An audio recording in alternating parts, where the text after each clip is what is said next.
Questions 1 through 10 on the 2009 Grade 9 Pascal Math Contest. Which of the following is closest in value to $1? Looking at these, this is obviously 0.5 away, this is 0.1 away, this is 0.05 away, this is 0.1, and this is 0.15 with regard to the difference between these numbers and 1, and obviously the closest one is D for number 1. The value of 20 minus 16 times 12 plus 8 divided by 4 is 20 minus 16 is 4, and you are left with this 20, which is 12 plus 8, all divided by 4, and then of course these 4's cancel and you just get an answer of 20. So number 2, the answer is C. To make pizza dough, Luca mixes 50 ml of milk for every 250 ml of flour. How much milk does he mix with 750 ml of flour? So milk over flour in this particular recipe is 50 over 250, which is 1 over 5. So now they're saying if you have a certain amount of flour, that being 750, how much milk? Well, you use the same ratio to figure this out, which will be 1 over 5. Cross multiply, you get 5m is equal to 750, and therefore m is equal to 750 divided by 5, which would be 150. So that represents how much milk you would use. So number 3, the answer is C.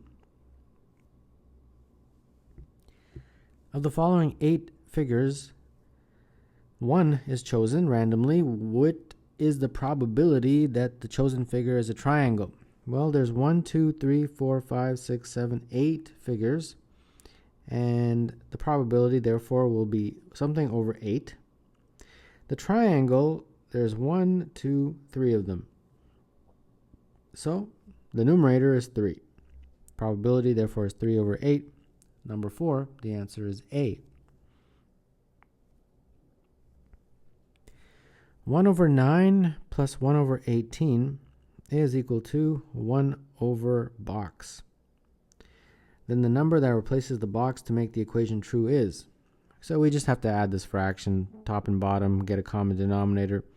2 plus 1 over 18 is 1 over box, and therefore this is 3 over 18 is 1 over box.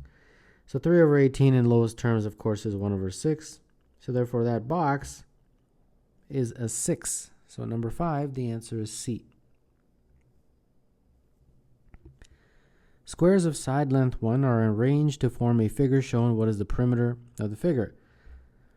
You just have to count the sides 1, 2, 3, 4, 5, 6, 7, 8, 9, 10, 11, 12, 13, 14, 15, 16, 17, 18, 19, 20, 21, 22, 23, 24, 25, 26.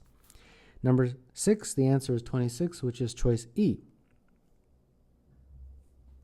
The value of 3 cubed plus 3 cubed plus 3 cubed, all under the square root sign. 3 to the power of 3 is 27. So we've got 27 plus 27 plus 27. 27 times 3 is 81. And the square root of 81 is 9. So number 7, the answer is B. In the diagram, the points are equally spaced on the number line. What number is represented by point P? So let's see, 1, 2, 3, 4, 5, 6, 7, 8. So there's 8 segments that divide the distance between 7.62 and 7.46. So that distance, first and foremost, is 0.16. So that 0.16 is divided evenly by 8 segments. So each of those segments is 0.02. Each of these little guys is 0.02. So P is 1, 2, 3 of those greater than 7.46. So P would be equal to 7.46 plus 3 times 0.02. And that is 7.52. So number 8, the answer is E. The 9 interior intersection points on a 4x4 grid of squares are shown. How many interior intersection points are there on a 12x12 grid of squares? Well, you have a couple choices, right? You can draw out a 12x12 and, count this, and we can easily do that. And here is the 12x12 grid, and obviously we're going to count the intersection in the middle. So that's 1, 2, 3, 4, 5, 6, 7, 8, 9, 10, 11. And then similarly, 1, 2, 3, 4, 5, 6, 7, 8, 9, 10, 11. And therefore there's 11 times 11, and that is 121. Now, a faster way, of course, is just to understand that if you have a 4x4 grid, right? Initially you have 1, 2, 3, 4, and 5 of those points. But if you want the points that are in the middle, you're going to get rid of the ones on either side, and that will just leave you with 3, and then it will be a 3x3. So very similarly, if you had a 12x12, each of them has obviously 13. 1, 2, 3, 4, 5, 6, 7, 8, 9, 10, 11, 12, 13, right? And to get the intersection points that are in the middle like that, you would subtract the ones on either side, and that would just give you those remaining ones.